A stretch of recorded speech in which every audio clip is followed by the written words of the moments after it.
Viewers, welcome back in our program. जी doctor साहब ਹੁਣ ਸਾਡੀ ਦਰਸ਼ਕਾਂ ਨੂੰ ਦੱਸੋ ਅੱਜ ਦੇ ਦਿਨ ਦੀ ਸਿੱਖ ਹਿਸਟਰੀ ਐਂਡ ਵਰਲਡ ਹਿਸਟਰੀ ਵਿੱਚ ਕੀ ਅਹਿਮੀਅਤ ਹੈ।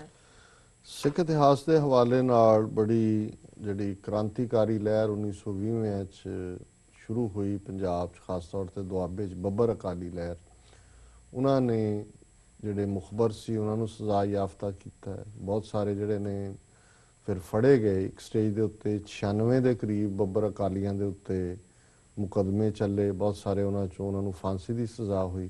ਪਰ ਜਦੋਂ ਅਜੇ ਟਰਾਇਲ ਚੱਲ ਰਿਹਾ ਸੀ ਉਸ ਦੌਰਾਨ ਵੀ 2-3 ਬੱਬਰ ਜੇਲ੍ਹ ਦੇ ਵਿੱਚ ਹੀ ਜਿਹੜੇ ਨੇ ਉਹਨਾਂ ਦੀ ਸ਼ਹੀਦੀ ਹੋਈ। ਸੋ ਬੱਬਰ ਸਾਧਾ ਸਿੰਘ ਪੰਡੋਰੀ ਨਿੱਜਰਾ ਅੱਜ ਦੇ ਦਿਨ 1924 ਦੇ ਵਿੱਚ ਜੇਲ੍ਹ ਦੇ ਵਿੱਚ ਉਹਨਾਂ ਦੀ ਮੌਤ ਹੋਈ। 1952 ਦੇ ਵਿੱਚ ਉਦੋਂ ਜਦੋਂ 47 ਤੋਂ ਪਹਿਲਾਂ ਕਾਂਗਰਸ ਨੇ ਇਹ ਇਕਰਾਰ ਕੀਤਾ ਸੀ ਕਿ ਜਦੋਂ ਦੇਸ਼ ਆਜ਼ਾਦ ਹੋਏਗਾ ਅਸੀਂ ਜ਼ਬਾਨ ਦੇ ਆਧਾਰ ਤੇ, ਭਾਸ਼ਾ ਦੇ ਆਧਾਰ ਦੇ ਉੱਤੇ ਅੱਡ-ਅੱਡ ਸੂਬੇ ਬਣਾਵਾਂਗੇ, ਲੇਕਿਨ 1952 ਤੱਕ ਉਸ ਤੇ ਕੋਈ ਕਾਰਵਾਈ ਨਹੀਂ ਹੋਈ। ਫਿਰ ਆਂਧਰਾ ਪ੍ਰਦੇਸ਼ ਦਾ ਇੱਕ ਲੀਡਰ ਜਿਹਦਾ ਨਾਂ ਪੋਟੋ ਰੁਮੂਲੂ ਸੀ, ਉਹ ਮਰਨ ਵਰਤ ਤੇ ਬੈਠ ਗਿਆ ਕਿ ਵੀ ਤੇਲਗੂ ਜ਼ਬਾਨ ਹੈ ਆਂਧਰਾ ਦੀ, ਕਿ ਇਹਦੇ ਤੇ ਆਧਾਰਿਤ ਸੂਬਾ ਬਣਾਓ ਨਹੀਂ ਤਾਂ ਮੈਂ ਮਰ ਜਾਵਾਂਗਾ ਜੀ।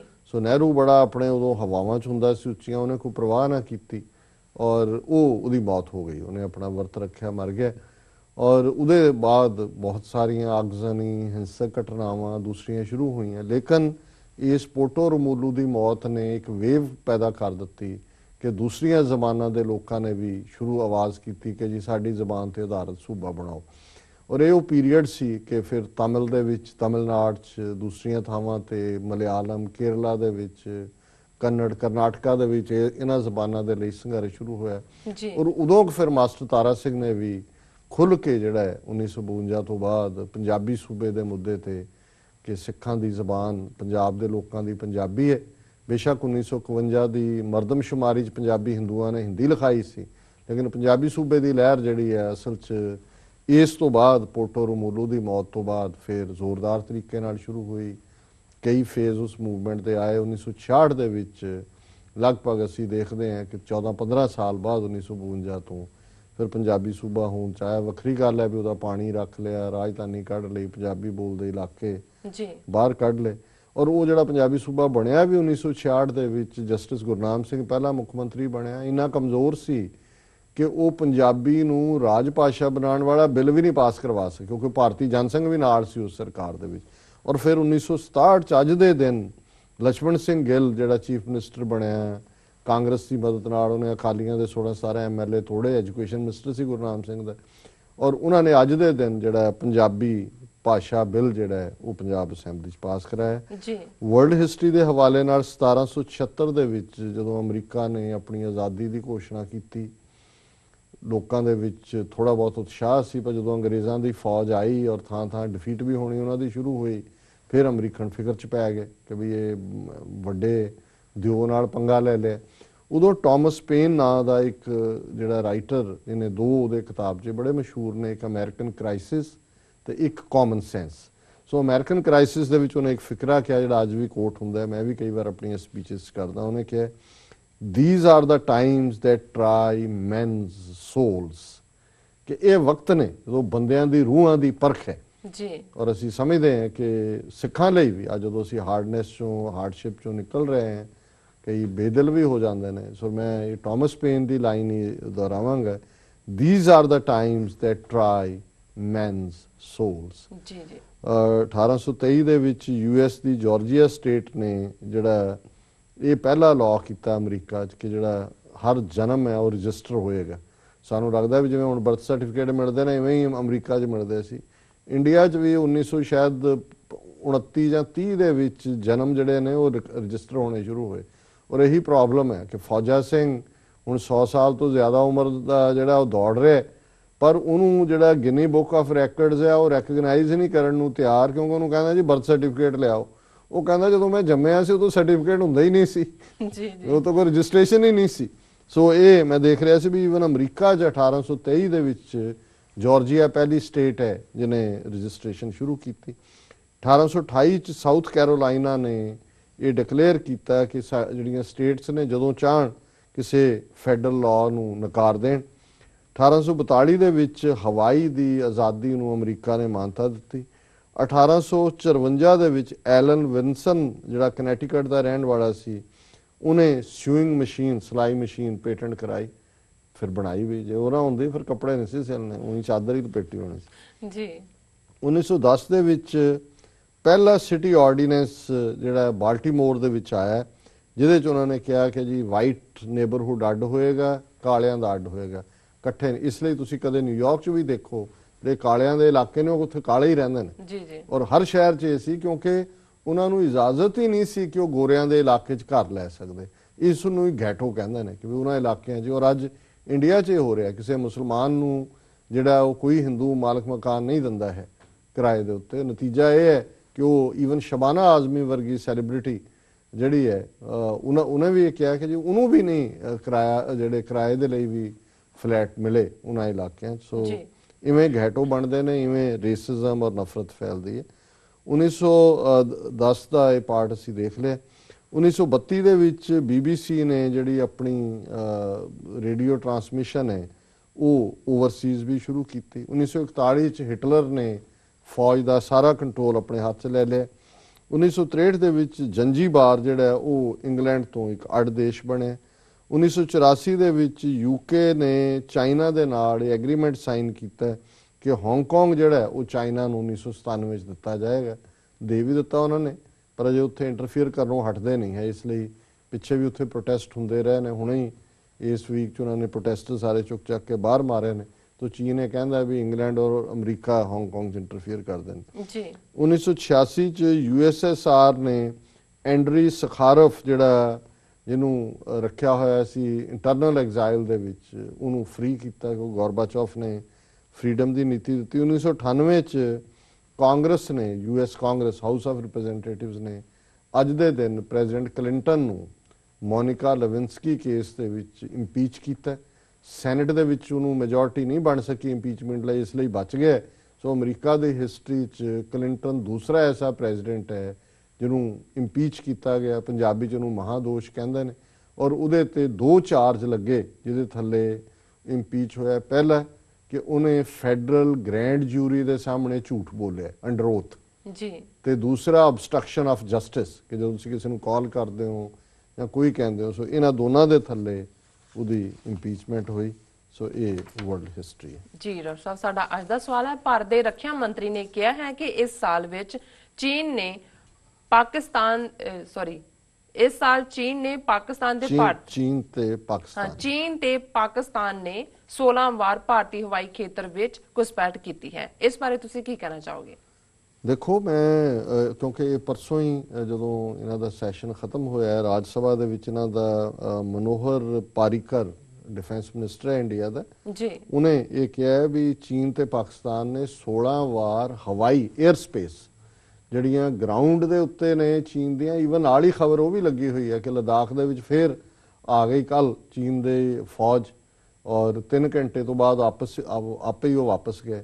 ਸੋ ਜਿਹੜੀਆਂ ਇੰਟਰਨਲ ਨੇ ਜ਼ਮੀਨੀ, ਉਹ ਤਾਂ ਸੈਂਕੜਿਆਂ 'ਚ ਨੇ ਜੀ। ਤੇ ਮੈਂ ਇਹ ਸੋਚਦਾ ਵੀ ਇਹ ਮੋਦੀ ਜਿਹੜਾ 56 ਇੰਚ ਸੀਨਾ ਵੀ ਬੜਾ ਚੌੜਾ ਸੀਨਾ ਸੀ, ਬਾਹਰ ਧਮਕੀਆਂ ਦੇ ਕੇ ਅਰੁਣਾਚਲ 'ਚ ਗਿਆ इलेक्शन कैंपेन वेड़े, तो हम देख लेंगे, हम ये कर लेंगे, हम वो कर लेंगे। ये तो पाकिस्तान भी आ गया। ये 14 मिनिस्टर कहता भी 16 वार उन्होंने जहाज़ हैलीकॉप्टर साढ़े स्पेस च आए, तो ये 56 इंच का जोड़ा सीना है कितने गया जी जी।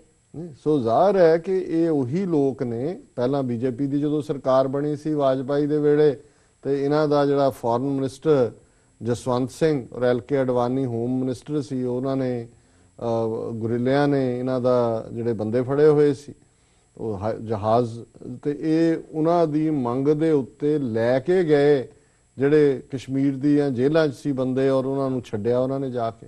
ਇਹ ਆਪ ਲੈ ਕੇ ਗਿਆ ਜਸਵੰਤ ਸਿੰਘ। ਉਦੋਂ ਸਾਹਮਣੇ ਆ ਕਿ ਵੀ ਇਹਨਾਂ ਦੀ ਕਰਤੂਤ ਕੀ ਸੀ। ਔਰ ਹੁਣ ਜੇ 16 ਵਾਰ ਉਹਨਾਂ ਨੇ ਘੁਸਪੈਠ ਕੀਤੀ ਹੈ ਤੇ ਇਹ ਸੁੱਤੇ ਹੋਏ ਸੀ। ਇਹਨਾਂ ਦਾ 에ਅਰ ਸਪੇਸ ਮੋਨੀਟਰਿੰਗ ਕੀ ਹੈ? ਪਰ ਇਹੀ ਗੱਲ ਹੈ ਕਿ ਉਹ ਜਿਹੜੇ ਜਿਹਨੂੰ ਕਹਿੰਦੇ ਨੇ ਕਿ ਹਾਥੀ ਦੇ ਦੰਦ ਖਾਣ ਦੇ ਹੋਰ ਤੇ ਦਿਖਾਣ ਦੇ ਹੋਰ ਜੀ, ਹੈਨੀ। ਸੋ ਇਹਨਾਂ ਕੋਲ ਉਹ ਦਿਖਾਣ ਵਾਲਾ ਦੰਦ ਹੈਗਾ ਆਈਵਰੀ ਟੀਥ, ਖਾਣ ਵਾਲਾ ਦੰਦ ਨਹੀਂ ਹੈ। ਔਰ ਇਸ ਦੇ ਥੱਲੇ ਇਹਨਾਂ ਦੀ ਇਹ ਸਾਰੀ ਜਿਹੜੀ ਇਹਨਾਂ ਨੇ ਆਪਣੇ ਆਪ ਨੂੰ ਇੱਕ ਬੜਾ ਦਮਗਵਜ਼ੇ ਮਾਰ ਕੇ ਪੇਪਰ ਟਾਈਗਰ ਨੇ। ਜ਼ਾਹਰ ਤਾਂ ਇਹੀ ਹੁੰਦਾ ਵੀ ਇਹ ਪੇਪਰ ਟਾਈਗਰ ਨੇ, ਅਦਰਵਾਈਜ਼ ਚੀਨ ਦੀਆਂ ਇੰਨੀਆਂ ਇੰਟਰੂਜਨਸ ਜਿਹੜੀਆਂ ਨੇ ਉਹਦਾ ਗਰਾਊਂਡ ਜਵਾਬ ਕਿਉਂ ਨਹੀਂ ਦਿੰਦੇ? ਉਹਨਾਂ ਨੂੰ ਵੀ ਪਤਾ ਹੈ ਵੀ ਅੱਗੋਂ ਕਸੋਨਾ ਆਏਗਾ ਜਿਹੜਾ ਬੂਥਾ ਭੰਨੇਗਾ ਜੀ।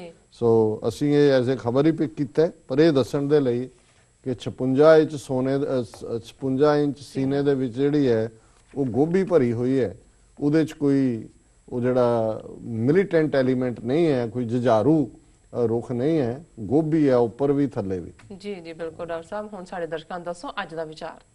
ਅੱਜ ਦੇ ਵਿਚਾਰ ਲਈ ਅਸੀਂ ਸ਼ਾਹ ਹੁਸੈਨ ਜਿਹੜੇ ਲਹਿੰਦੇ ਪੰਜਾਬ ਦੇ ਕਵੀ ਨੇ ਉਹਨਾਂ ਦੇ ਜਿਹੜੀ ਹੈ ਲਿਖਤ ਨੂੰ ਚੁਣਿਆ। ਉਸ ਦੇ ਦੋ ਜਿਹੜੇ ਨੇ ਪੈਰੇ ਨੇ। ਉਹ ਯਾਰ ਜਿਨ੍ਹਾਂ ਨੂੰ ਇਸ਼ਕ ਤਿਨਾ ਕੱਤਣ ਕਿਹਾ, ਅਲਬੇਲੀ ਕਿਉਂ ਕੱਤੇ, ਲੱਗਾ ਇਸ਼ਕ ਚੁੱਕੀ ਮਸਲਾਹਤ, ਬਿਸਰੀਆਂ ਪੰਜੇ ਸੱਤੇ, ਕਾਇਲ ਮਾਇਲ ਫਿਰੈ ਦੀਵਾਨੀ, ਚਰਖੇ ਤੰਦ ਨਾ ਕੱਤੇ, ਮੇਰੀ ਤੇ ਮਾਹੀ ਦੀ ਪ੍ਰੀਤ ਚਰੋਕੀ, ਜਾਂ ਸਿਰੀ ਆਹੇ ਨਾ ਛੱਤੇ, ਕਹਿ ਹੁਸੈਨ ਫਕੀਰ ਨਮਾਣਾ, ਨੈਣ ਸਾਈਂ ਨਾਲ ਰਤੇ। ਜੀ ਹੁਣ ਸ਼ਾਹ ਹੁਸੈਨ ਕਿਉਂਕਿ ਕੱਪੜਾ ਬੁਣਨ ਦਾ ਕੰਮ ਕਰਦੇ ਨੇ, ਜੁਲਾ ਜਿਹੜਾ ਉਹਨਾਂ ਦਾ ਕਿੱਤਾ ਸੀ, ਸੋ ਇਹਨਾਂ ਦੇ ਬਹੁਤ ਸਾਰੇ ਸ਼ੇਅਰਾਂ ਦੇ ਵਿੱਚ, ਲਿਖਤਾਂ ਦੇ ਵਿੱਚ ਜਿਹੜਾ ਸਿੰਬੋਲਿਜ਼ਮ ਹੈ ਉਹ ਆਪਣੇ ਕਿੱਤੇ ਨਾਲ ਜੁੜਿਆ ਹੋਇਆ।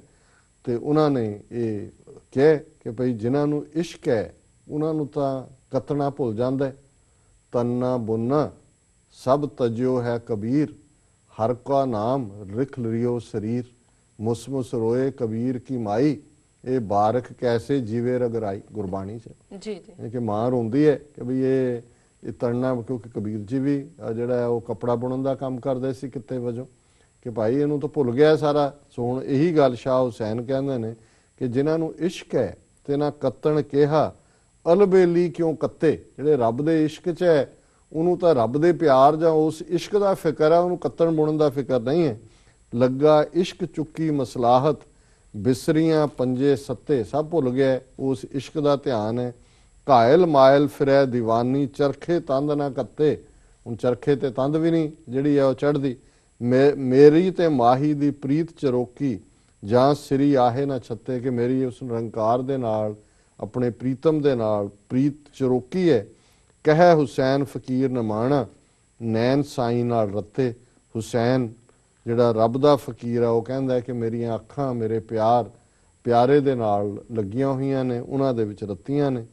ਤੇ ਦੂਸਰਾ, ਵਾਹੋ ਬਣਦੀ ਹੈ ਗੱਲ, ਸੱਜਣ ਨਾਲ ਮੇਲਾ ਕਰੀਏ, ਪਾਰ ਖੜਾ ਮਿੱਤਰ ਰਾਂਝਣ, ਸਾਰੇ ਬਾਹ ਲਿਏ ਨਹਿ ਤਰੀਏ, ਭਉ ਸਾਗਰ ਬਿਖੜਾ ਅਤ ਭਾਰੀ, ਸਾਧਾਂ ਦੇ ਲੇੜੇ ਚੜੀਏ, ਸਾਈਂ ਕਾਰਨ ਜੋਗਣ ਹੋਵਾਂ, ਕਰੀਏ ਜੋ ਕਿਛ ਸਰੀਏ, ਲੱਖ ਟਕਾ ਮੈਂ ਸਰੀਨੀ ਦੇਵਾਂ, ਜੇ ਸ਼ੋ ਪਿਆਰਾ ਵਰੀਏ, ਮਿਲਿਆ ਯਾਰ ਹੋਈ ਰੁਸ਼ਨਾਈ, ਦਮ ਸ਼ੁਕਰਾਨੇ ਦਾ ਭਰੀਏ, ਕਹਿ ਹੁਸੈਨ ਹਯਾਤੀ ਲੋੜੇ, ਤਾਂ ਜੀਵਦਿਆਂ ਹੀ ਮਰੀਏ। ਸੋ ਇਹਦੇ 'ਚ ਵੀ ਰਾਂਝੇ ਦੇ ਇਸ਼ਕ ਦੀ ਜਿਹੜੀ ਹੈ ਉਸ ਅਲੰਕਾਰ ਦੀ ਗੱਲ ਕੀਤੀ ਹੈ ਕਿ ਭਾਈ ਅਸੀਂ ਰੱਬ ਦੇ ਬੰਦਿਆਂ ਦੇ ਨਾਲ ਲੱਗ ਕੇ ਇਸ ਭੌ ਸਾਗਰ ਤੋਂ ਪਾਰ ਹੋਣਾ, ਔਰ ਮੈਂ ਉਸ ਪਿਆਰੇ ਤੋਂ ਆਪਣਾ ਸਭ ਕੁਝ ਕੁਰਬਾਨ ਕਰਾਂ। ਮਿਲਿਆ ਯਾਰ ਤੇ ਉਹ ਮੈਨੂੰ ਪਿਆਰਾ ਮਿਲ ਪਿਆ, ਰੁਸ਼ਨਾਈ ਚਾਰ ਚਫੇਰੇ ਰੋਸ਼ਨੀ ਹੈ, ਔਰ ਹੁਣ ਮੈਂ ਸ਼ੁਕਰ ਕਰਦਾ। ਕਹਿ ਹੁਸੈਨ ਹਯਾਤੀ ਲੋੜੇ, ਤਾਂ ਜੀਵਦਿਆਂ ਹੀ ਮਰੀਏ, ਕਿ ਜਿਹਨੂੰ ਹਯਾਤੀ ਜ਼ਿੰਦਗੀ ਨੂੰ ਕਹਿੰਦੇ ਨੇ, ਜਿਹਨੂੰ ਜ਼ਿੰਦਗੀ ਚਾਹੀਦੀ ਹੈ ਰੱਬ ਦੇ ਪਿਆਰ ਦੀ, ਤੇ ਉਹ ਜੀਵਦਿਆਂ ਹੀ ਮਰ ਜਾਏ। ਇਹਨੂੰ ਹੀ ਗੁਰਬਾਣੀ ਦੇ ਵਿੱਚ ਆਪਣਾ ਆਪ ਮਾਰ ਲੈਣਾ ਕਹਿੰਦੇ ਨੇ। ਪਰ ਇਸ ਚੋਂ ਇਹ ਮੈਸੇਜ ਨਾ ਜਾਏ ਕਿ ਜੀ ਤੜਨਾ ਬੁਣਨਾ ਜਾਂ ਕਿਰਤ ਜਿਹੜੀ ਹੈ ਉਹ ਪ੍ਰਵਾਨ ਨਹੀਂ ਹੈ, ਔਰ ਸਿਰਫ ਇਸ਼ਕ ਹੀ ਰੱਬ ਦੇ ਨਾਲ ਬਿਨਾਂ ਕਿਰਤ ਤੋਂ ਵੀ ਹੈ। ਉਹ ਵੀ ਗੁਰਬਾਣੀ ਨੇ ਇੱਕ ਪਾਸੇ ਕਬੀਰ ਸਾਹਿਬ ਦੀ ਅਵਸਥਾ ਵੀ ਦੱਸੀ ਹੈ, ਉਹ ਇੱਕ ਤੁਹਾਡੀ ਸਿਚੁਏਸ਼ਨ ਹੁੰਦੀ ਹੈ ਵੈਰਾਗ ਦੀ, ਪਰ ਨਾਲ ਨਾਮਾ ਕਹਿ ਤਲੋਚਨਾ, ਮੁਖ ਤੇ ਨਾਮ ਸੰਭਾਲ, ਹਾਥ ਪਾਉ ਕਰ ਕਾਮ ਸਭ, ਚੀਤ ਨਿਰੰਜਨ ਨਾਲ। ਹੁਣ ਇਹ ਦੋਸਤ ਨੇ ਨਾਮਦੇਵ ਤੇ ਤਰਲੋਚਨ, ਤੇ ਤਰਲੋਚਨ ਦੀ ਸਥਿਤੀ ਇਸ ਕਿਸਮ ਦੀ ਭਗਤ ਜੀ ਦੀ ਹੋਏਗੀ, ਤੇ ਉਹਨਾਂ ਨੇ ਕਿਹਾ, ਤੇ ਨਾਮਦੇਵ ਜੀ ਨੇ ਉਹਨਾਂ ਨੂੰ ਸਮਝਾਇਆ, ਨਾਮਾ ਕਹਿ ਤਲੋਚਨਾ, ਮੁਖ ਤੇ ਨਾਮ ਸੰਭਾਲ, ਹਾਥ ਪਾਉ ਕਰ ਕਾਮ ਸਭ, ਚੀਤ ਨਿਰੰਜਨ ਨਾਲ, ਕਿ ਹੱਥ ਪੈਰ ਦਿੱਤੇ ਨੇ ਇਹ ਕਿਰਤ ਲਈ ਨੇ, ਜੀ ਰੱਬ ਨਾਲ ਤੁਹਾਡੀ ਸੁਰਤ ਜੁੜੀ ਹੋਏ ਤੇ ਇਸ ਤਰ੍ਹਾਂ ਤੁਸੀਂ ਇਸ ਪ੍ਰੀਤ ਨੂੰ, ਇਸ ਇਸ਼ਕ ਨੂੰ, ਰੱਬ ਦੇ ਦੀਦਾਰ ਨੂੰ ਪਾ ਸਕਦੇ ਹੋ। ਜੀ ਸੋ ਇਹ ਅੱਜ ਦਾ ਵਿਚਾਰ ਹੈ। ਜੀ ਡਾਕਟਰ ਸਾਹਿਬ ਤੁਹਾਡਾ ਬਹੁਤ ਬਹੁਤ ਧੰਨਵਾਦ, ਤੁਸੀਂ ਅੱਜ ਦਾ ਵਿਚਾਰ ਸਾਡੇ ਦਰਸ਼ਕਾਂ ਨਾਲ ਸਾਂਝਾ ਕੀਤਾ। ਆਪਣੇ ਹੁਣ ਲੈਣੇ ਆ ਵਿਊਅਰਸ ਕੋਲੋਂ ਇਜਾਜ਼ਤ। ਵਿਊਅਰਸ, ਸਾਡੇ ਪ੍ਰੋਗਰਾਮ ਦਾ ਸਮਾਂ ਇੱਥੇ ਸਮਾਪਤ ਹੁੰਦਾ ਹੈ। ਤੁਸੀਂ ਆਪਣੀ ਰਾਏ ਤੇ ਸੁਝਾਅ ਸਾਨੂੰ ਭੇਜਣਾ ਨਾ ਭੁੱਲਣਾ। ਸਾਡੇ ਇਸ ਪਤੇ ਤੇ sos@tv84.tv ਤੇ ਅਸੀਂ ਆਪਣਾ ਪ੍ਰੋਗਰਾਮ ਲੈ ਕੇ ਫਿਰ ਦੁਬਾਰਾ ਤੁਹਾਡੇ ਸਨਮੁਖ ਹੋਵਾਂਗੇ। ਤਦ ਤੱਕ ਲਈ ਮੈਨੂੰ ਤੇ ਆਪਣੇ ਡਾਕਟਰ ਸਾਹਿਬ ਨੂੰ ਆਗਿਆ ਦਿਓ ਤੇ ਬੁਲਾ ਦਿਓ ਫਤਿਹ। ਵਾਹਿਗੁਰੂ ਜੀ ਕਾ ਖਾਲਸਾ, ਵਾਹਿਗੁਰੂ ਜੀ ਕੀ ਫਤਿਹ।